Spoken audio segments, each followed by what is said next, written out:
देखिए आज हम लोग पढ़ने वाले हैं number system. Number system number system में देखिए सबसे पहले हम लोग पढ़ेंगे प्राकृतिक संख्या।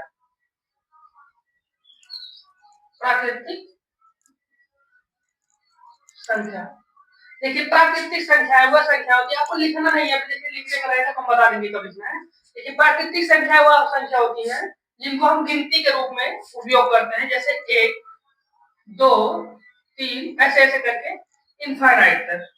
देखिए इनका 4 बार जितना देखा है, कहां से चालू, 1 से लेकर इनफाइनाइट तक की संख्याओं को हम प्राकृतिक संख्या कहते हैं। 1 से लेकर इनफाइनाइट तक की संख्याओं को हम प्राकृतिक संख्या कहते हैं। देखिए पूर्ण संख्या, पूर्ण संख्या,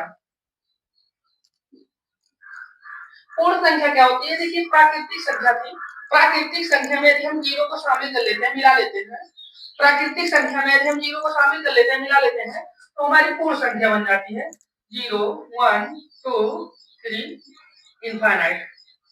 अब देखिए इसमें से पूछा जाता है कि सबसे छोटी प्राकृतिक संख्या कौन सी है? सबसे छोटी जो प्राकृतिक संख्या वो 1 है, और सबसे बड़ी प्राकृतिक संख्या इनफाइनाइट है। सबसे छोटी पूर्ण संख्या 0 है और सबसे बड़ी पूर्ण संख्या इनफाइनाइट है। देखिए प्राकृतिक संख्या 1 से लेकर इनफाइनाइट तक की संख्याओं को हम प्राकृतिक संख्या कहते हैं, जो हम गिनती के रूप में प्रयोग करते हैं। पूर्ण संख्या प्राकृतिक संख्या में अगर हम 0 को शामिल कर लेते हैं तो हमारी पूर्ण संख्या बन जाती है। देखिए पूर्णांक, पूर्णांक, पूर्णांक क्या होता है? ऐसी संख्या जो धनात्मक और ऋणात्मक दोनों होती है। ऐसी संख्या जो धनात्मक और ऋणात्मक दोनों होती है उसे हम पूर्ण संख्या कहते हैं। जैसे देखिए 0 1 2 3 4 इनफाइनाइट, देखिए -1 -2 -3 और ये इनफाइनाइट। देखिए इसमें माइनस भी है, प्लस वाली भी संख्या है, जिसको हम कहते हैं क्या? पूर्ण संख्या। देखिए दोबारा देखिए बार, प्राकृतिक संख्या वह संख्या होती है जिनको हम गिनती के रूप में प्रयोग करते हैं, 0 से लेकर नहीं 1 से लेकर इनफाइनाइट तक की संख्या को, और 0 से लेकर इनफाइनाइट तक की संख्याओं को हम पूर्ण संख्या कहते हैं। जो प्लस और माइनस दोनों में होती है उसे हम पूर्णांक संख्या कहते हैं।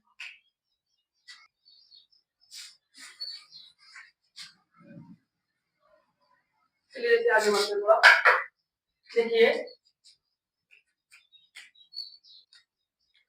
देखिए इसके आगे देखते हैं हम सम, सम संख्या। देखिए सम संख्या क्या होती है? ऐसी संख्या जो 2 से पूर्णतः विभाजित हो जाए, 2 से विभाजित हो जाए।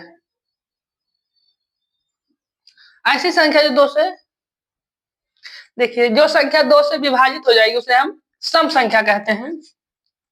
इसकी एक सबसे बड़ी पहचान जो है, इनके अंत में 0 2 4 6 8 ये इतनी संख्या अगर किसी संख्या के लास्ट में है तो वो सम संख्या रहेगी। देखिए 0 2 4 6 8 अगर किसी संख्या के अंत में रहेगी तो वो संख्या सम संख्या कहलाएगी। सम संख्या, ध्यान दीजिए 2 से विभाजित होने वाली सभी संख्याएं सम संख्या कहलाती है। 0 2 4 6 8 जिस संख्या के अंत में रहेंगी वो सम संख्याएं होंगी। देखिए विषम संख्या, विषम संख्या, विषम संख्याएं वो संख्या होती है जो 2 से पूर्णतः विभाजित ना हो। पूर्णतः विभाजित का मतलब है कि 2 से पूरा पूरा ना कटे, शेषफल कुछ आए। तो देखिए ऐसी संख्या जिसके लास्ट में 1 3 5 7 9 ये इतनी संख्या अगर किसी संख्या के लास्ट में रहेंगी तो वो हमारी विषम संख्या रहेगी, और जिसने 2 4 6 8 रहेंगी तो वो सम संख्या रहेगी। अब देखिए आप यहाँ पे जो दिया गया है इसमें से देख के लिख लीजिए ये इमेज। देखिए इसको मिटाते हैं फिर पूछते हैं आपसे, भी बताइएगा ध्यान से कॉपी बंद करके। देखिए ये कौन सी संख्या है हमारी? इसके लास्ट में 2 आया तो ये सम संख्या है, सम संख्या। जिसके लास्ट में देखिए अभी बताया ना 0 2 4 6 8 आएगा वो सम संख्या, 1 3 5 7 9 आएगा तो वो विषम संख्या।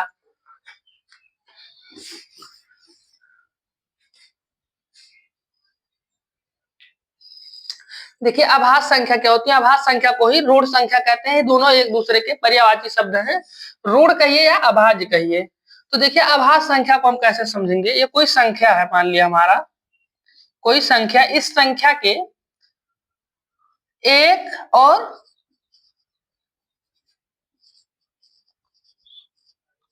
स्वयं,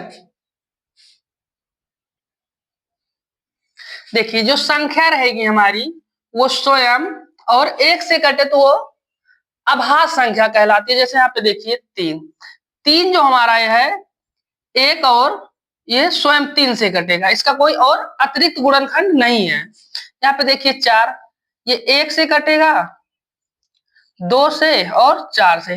देखिए इसमें तीन संख्या से कट रहा है, इसलिए यह अभाज्य संख्या नहीं है। कटने किससे चाहिए, एक और स्वयं से जो कटेगा वही अभाज्य संख्या रहेगी। तो इसका देखिए जो परिभाषा होता है, ऐसी संख्या जो एक और स्वयं से कटे उसे हम अभाज्य संख्या कहते हैं। ऐसी संख्या जो एक और स्वयं से कटे उसे हम अभाज्य संख्या कहते हैं। देखिए अभाज्य संख्या के बारे में कुछ, अभाज्य संख्या देखिए सबसे छोटी जो हमारी होती है अभाज्य संख्या वो होती है दो। सबसे छोटी अभाज्य संख्या दो, देखिए दो, ये एक और दो से कटेगी, दो संख्या से कटेगी एक और दो से, इसीलिए सबसे छोटी हमारी अभाज्य संख्या क्या है, दो। दो अंकों की सबसे छोटी अभाज्य संख्या 11, देखिए एक और ये 11 से कटेगी। दो अंकों की सबसे बड़ी अभाज्य संख्या, दो अंकों की सबसे बड़ी अभाज्य संख्या होती है हमारा 97,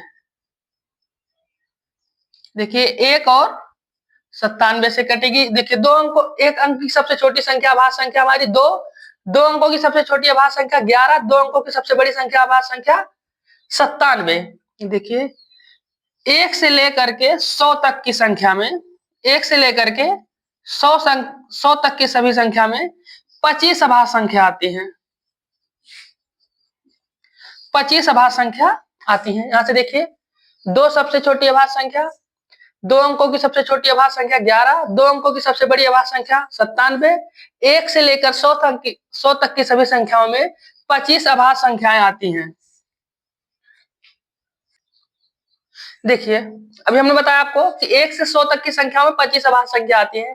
ये देखिए दो बताया सबसे छोटी सम अभाज्य संख्या है हमारी, तो ये सम अभाज्य संख्या है, सबसे छोटी सम अभाज्य संख्या 2 है। इसके बाद 3 आएगा सबसे छोटी विषम अभाज्य संख्या, ये विषम अभाज्य संख्या, अभाज्य संख्या। देखिए दो सबसे छोटी सम अभाज्य संख्या, तीन सबसे छोटी विषम अभाज्य संख्या। यहाँ पे देखिए तीन अंकों की सबसे छोटी अभाज्य संख्या जो हमारी 101, तीन अंक है, देखिए इसमें तीन अंक है, तो तीन अंकों की सबसे छोटी हमारी अभाज्य संख्या है।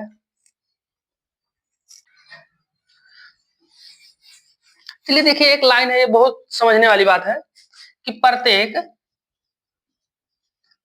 अभाज्य संख्या के दो गुणनखंड होते हैं।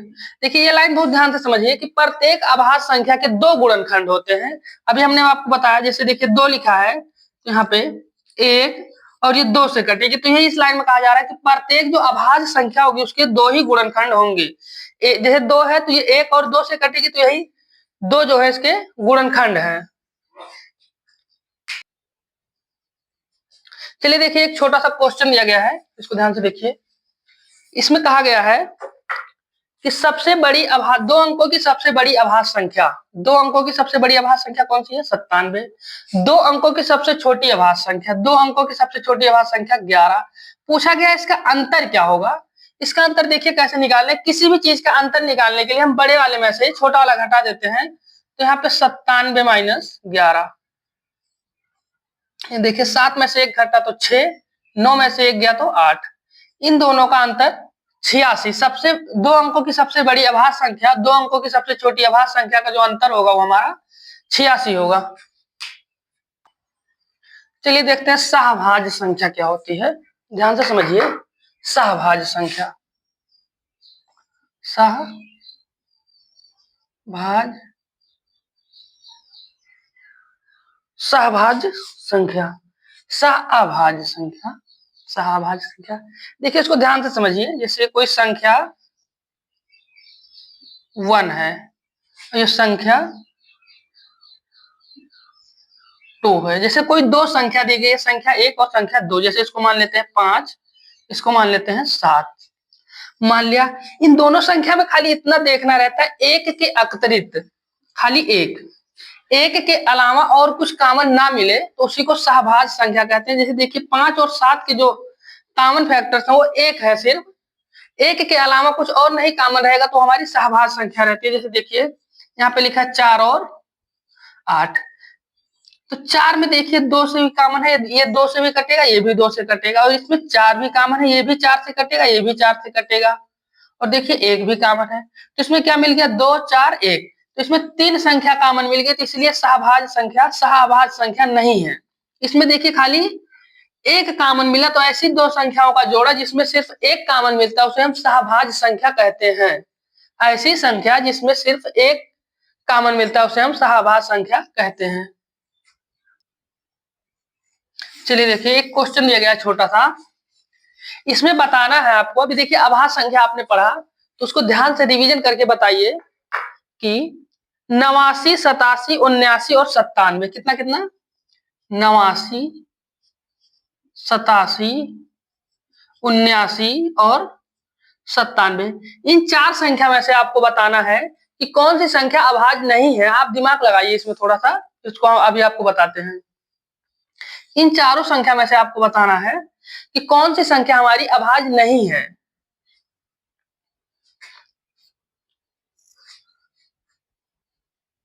देखिए 89 हमारा अभाज्य है, ये 87 हमारा, देखिए 8 और 7 15, इन दोनों संख्याओं को हमने जोड़ा तो 15 आ गया। आपने विभाज्यता का नियम पढ़ा होगा, जिन संख्याओं का योग 3 के मल्टीपल गुणज में आता है वो संख्या 3 से कट जाती है, जैसे 29 3 87, यही संख्या हमारी अभाज्य नहीं है और ये बाकी की संख्याएं अभाज्य है। अभी हमने आपको बताया कि 1 से लेकर के 100 तक की संख्याओं में 25 अभाज्य संख्या आती हैं, तो वो अभाज्य संख्या वहां पीछे से आप देख के लिख लीजिएगा कि कौन कौन सी संख्या आती है वहां। देखिए क्वेश्चन दिया गया है कि प्रथम 5 अभाज्य संख्याओं का योग क्या होगा। देखिए प्रथम 5 अभाज्य संख्याएं कौन कौन सी होंगी हमारी, 2 3 5 7, और देखिए 7 के बाद 9 आता है लेकिन वो विषम हो जाता है तो 3 से कट जाता है, इसलिए अभाज्य जो पूछा वो होगी 11। अभी इन्हीं का योग पूछा है तो इनको जोड़ लेंगे। देखिए 3 2 5 5 10, 10 और 7 17, 17 और 1 18, 18 और 10 28, तो इनका जो योग होगा वो हमारा 28 होगा। प्रथम 5 अभाज्य संख्याओं का योग जो होगा वो हमारा 28 होगा।